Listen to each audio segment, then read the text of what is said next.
In today's video, I'm going to teach you how to set up support and resistance on TradingView.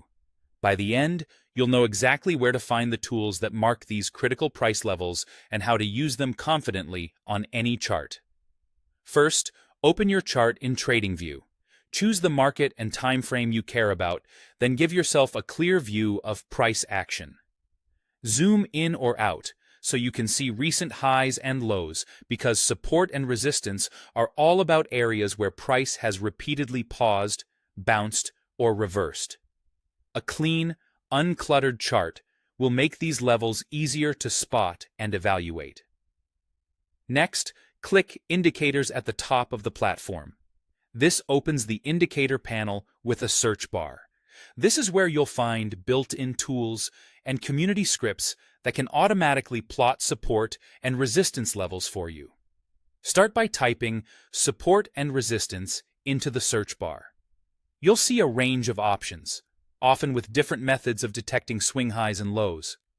These tools typically scan historical price action and draw horizontal lines where price has reacted multiple times. When you apply one to your chart, look for how well those lines align with real turning points.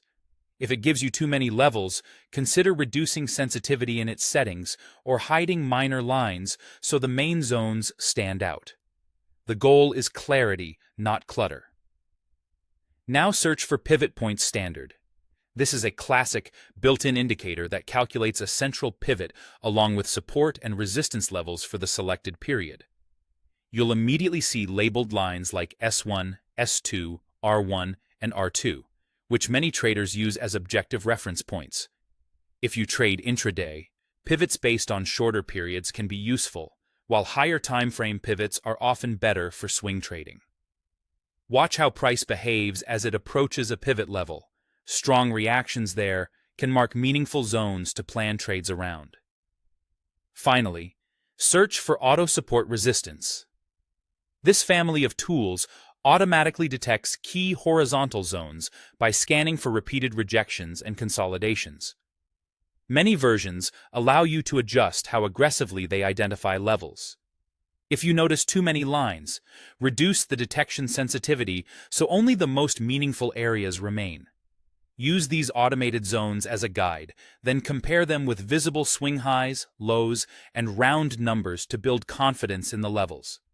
With these indicators on your chart, you have a structured way to see where buyers and sellers have historically stepped in.